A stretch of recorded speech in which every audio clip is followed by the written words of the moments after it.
Hi viewers, welcome to Sri Akshaya's kitchen. இன்னைக்கு நம்ம கிச்சனில் திருநெல்வேலி ஸ்டைலில் தக்காளி பச்சடி ரெசிபி தாங்க பார்க்க போகிறோம். திருநெல்வேலி பக்கம் பார்த்தீங்கன்னா எந்த ஒரு விசேஷமானாலும் சரி, அங்கே வந்து பொரியல், அவியல், இதுக்கு அடுத்ததாக பார்த்தீங்கன்னா பச்சடிங்கிற ஒரு ரெசிபி கண்டிப்பாக இருக்குங்க. ஸோ இன்னைக்கு நம்ம தக்காளி பச்சடி ரெசிபி தான் பார்க்க போகிறோம். ஆல்ரெடி நம்ம வெண்டைக்காய் பச்சடி ரெசிபி சேனலில் அப்லோட் பண்ணியிருக்கேன். அதோட லிங்க்கை நான் டிஸ்கிரிப்ஷன் பாக்ஸில் கொடுக்குறேன், பார்க்காதவங்க செக் பண்ணிக்கோங்க. இந்த தக்காளி பச்சடி பார்த்தீங்கன்னா ரொம்ப டேஸ்டியாக இருக்கும். இந்த சாம்பார் சாதம், ரசம் சாதம், தயிர் சாதம், even white rice, dosa, chapati, idli, இது எல்லாத்துக்குமே சூப்பராக மேட்ச் ஆகும். எப்படி பண்ணலான்னு பார்க்கலாமா? இந்த பச்சடி பண்ணுறதுக்கு ஒரு பாத்திரத்தில் 2 ஸ்பூன் அளவுக்கு நம்ம எண்ணெய் சேர்த்துக்கலாம். இப்போ எண்ணெய் நல்லா காஞ்சதுக்கு அப்புறமா இதில் 1 ஸ்பூன் அளவுக்கு கடுகு உளுந்தம் பருப்பு சேர்த்துக்கோங்க. இப்போ கடுகு நல்லா வெடிச்சு வரட்டும். கடுகு நல்லா வெடிச்சு வந்ததுக்கு அப்புறமா இதில் வந்து பொடியாக நறுக்கி வச்சுருக்க சின்ன வெங்காயமும் ஒரே ஒரு பெரிய வெங்காயமும் அதையும் நான் பொடியாக நறுக்கி வச்சுருக்கேன். அதோட ஒரு கொத்து கருவேப்பிலை இதை சேர்த்து நல்லா வதக்கி விட்டுக்கலாம். நீங்கள் இதில் வந்து ஃபுல் அண்ட் ஃபுல் சின்ன வெங்காயமும் சேர்த்துக்கலாம், அப்படி இல்லாட்டி பெரிய வெங்காயம் சேர்த்துக்கோங்க. பட் சின்ன வெங்காயம் சேர்த்து செஞ்சு பாருங்கள், டேஸ்ட் ரொம்பவே சூப்பராக இருக்கும். இப்போ வெங்காயம் சேர்த்து நல்லா வதக்கி விட்டுக்கோங்க.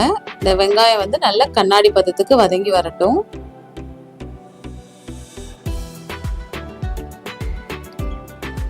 இப்போ வெங்காயம் வந்து வதங்கிட்டு இருக்கு. இந்த டைமில் ஒரு 2 பச்சை மிளகாய் சேர்த்துக்கலாம்.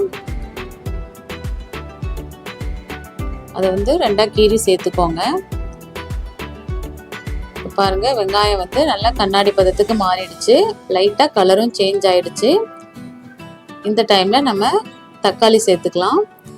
நான் அன்றைக்கி ஒரு 1/2 கிலோ அளவுக்கு தக்காளியை வந்து குட்டி குட்டியாக கட் பண்ணி எடுத்து வச்சுருக்கேன். இது வந்து நல்லா பழுத்த தக்காளியாக சேர்த்துக்கோங்க. இப்போ தக்காளியை சேர்த்துட்டு நல்லா வதக்கி விட்டுக்கலாம்.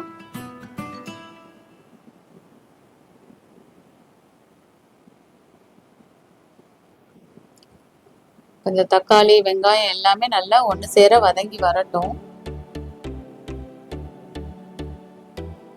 இப்போ தக்காளி வந்து நல்லா வேகணும். ஸோ நம்ம வந்து நல்லா லோ ஃப்ளேமில் வச்சுட்டு மூடி போட்டு தக்காளி வேக வைக்கவும் வெயிட் பண்ணலாம். அது வேகிறதுக்குள்ளே நமக்கு வந்து ஒரு தேங்காய் பேஸ்ட் ஒன்று ரெடி பண்ணிக்க போகிறோம். அதுக்கு கொஞ்சமாக தேங்காய், 5-6 சின்ன வெங்காயம், 1 ஸ்பூன் போல் ஜீரகம் எடுத்திருக்கேன். இது 3ஐயும் நம்ம மிக்ஸி ஜாரில் சேர்த்து நல்லா அரைச்சி எடுத்துக்கலாம். ரொம்ப பேஸ்ட்டாக அரைக்க வேண்டாம், இப்போ நான் காட்டுற பதத்துக்கு கரெக்டாக இருக்கும். இப்போ தக்காளியும் பாருங்கள் நல்லா வெந்துடுச்சு. நம்ம தண்ணி எதுவுமே ஆட் பண்ண தேவையில்லை. அந்த தக்காளியிலேருந்தே அந்த சாறு இருக்கும், ஸோ அதுலேயே நல்லா வெந்துடும்.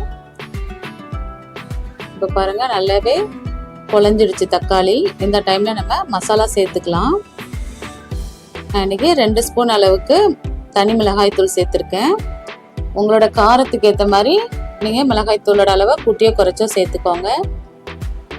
ஏன்னா ஆல்ரெடி நம்ம பச்சை மிளகாய் சேர்த்துருக்கோம். ஸோ உங்களோட காரத்துக்கு ஏற்ற மாதிரி நீங்கள் சேர்த்துக்கோங்க. அடுத்ததாக 1 ஸ்பூன் அளவுக்கு மஞ்சள் தூள், 1/2 ஸ்பூன் அளவுக்கு பெருங்காயத்தூள் சேர்த்துக்கலாம். இவ்வளோதான் இதுக்கு மசாலாவே. இதுக்கு மல்லித்தூள்லாம் நம்ம சேர்க்கணும் அவசியம் இல்லை. ஸோ மசாலா எல்லாமே சேர்த்துட்டு நல்லா கலந்து விட்டுக்கோங்க. இப்போ இந்த மசாலாவோட பச்சை வாசனை எல்லாமே நல்லா போகணும். அடுத்துதான் இந்த பச்சடிக்கு தேவையான அளவு நம்ம உப்பு சேர்த்துக்கலாம். உப்பு சேர்த்துட்டு மறுபடியும் நல்லா கலந்து விட்டுக்கோங்க.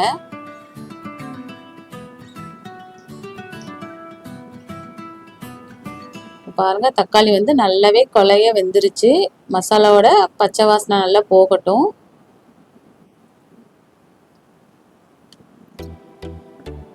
இப்போ அடுத்ததான் இதில் நம்ம பருப்பு சேர்த்துக்க போகிறோம். ஆல்ரெடி நான் வந்து 50 கிராம் அளவுக்கு துவரம்பருப்பு வந்து வேக வச்சு எடுத்து வச்சுருக்கேன். ஸோ அந்த வேக வச்ச பருப்பை இதோட நம்ம சேர்த்துடலாம். பருப்பு சேர்த்து ஒரு தடவை நல்லா கலந்து விட்டுக்கோங்க. கலந்து விட்டு ஒரு கொதி வரட்டும். ஒரு கொதி வந்ததுக்கு அப்புறமா நம்ம அடுத்து அரைச்சி வச்சிருக்க தேங்காவையும் சேர்த்துக்கலாம். இந்த பச்சடி பார்த்தீங்கன்னா நல்லா புளிப்பு, உப்பு, காரம் எல்லாமே கலந்து சாப்பிட்றதுக்கு ரொம்ப சூப்பராக இருக்கும். ஸோ ஒரு தடவை கண்டிப்பாக நீங்கள் ட்ரை பண்ணி பாருங்கள். இப்போ பருப்பு சேர்த்தாச்சு. இப்போ நல்லா ஒரு கொதி வரட்டும். அடுத்ததான் நம்ம தேங்காய் சேர்த்துக்கலாம்.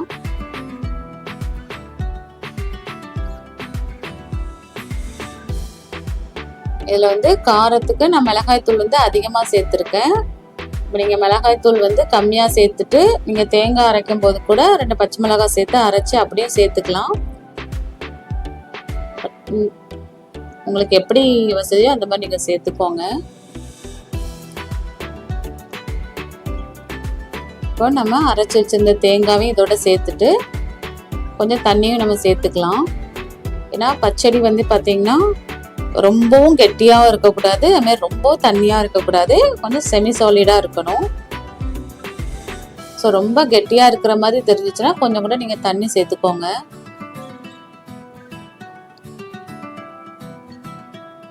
இப்போ நல்லா கலந்து விட்டாச்சு. இப்போ அந்த நம்ம தேங்காய் சேர்த்துருந்தோம் இல்லையா, அதோட பச்சை வாசனை போகிற அளவுக்கு மட்டும் நம்ம கொதிக்க வச்சு இறக்குனாலே போதும், நம்மளோட பச்சடி ரெடி ஆகிடும். இந்த ஸ்டேஜில் நீங்கள் உப்பு, காரம், புளிப்பு எல்லாமே கரெக்டாக இருக்கான்னு செக் பண்ணிக்கலாம். சப்போஸ் காரம் எதுவும் பத்தலாட்டி நீங்கள் மிளகாய்த்தூள் கூட சேர்த்துக்கோங்க.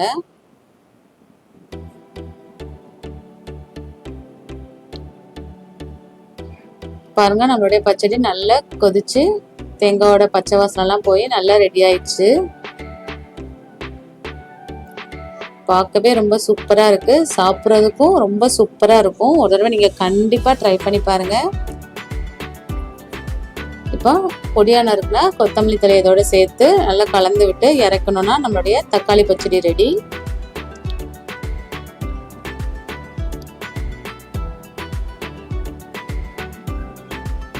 பாருங்க எவ்வளோ சூப்பராக ரெடி ஆயிடுச்சுன்னு. ரொம்ப சிம்பிளான ரெசிபி தான், வந்து எல்லா சாப்பாட்டுக்குமே ரொம்ப சூப்பராக மேட்ச் ஆகும். ஸோ நீங்களும் ஒரு தடவை இதே மாதிரி ட்ரை பண்ணி பார்த்துட்டு உங்களோட ஃபீட்பேக்கை மறக்காமல் கமெண்டில் ஷேர் பண்ணுங்கள். உங்களோட ஃபேமிலி அண்ட் ஃப்ரெண்ட்ஸுக்கு இந்த வீடியோவை ஷேர் பண்ணுங்கள். சப்ஸ்கிரைப் பண்ண மறக்காதீங்க. இதே மாதிரி வேற ஒரு ரெசிபியோட அடுத்த வீடியோவில் பார்க்கலாம்.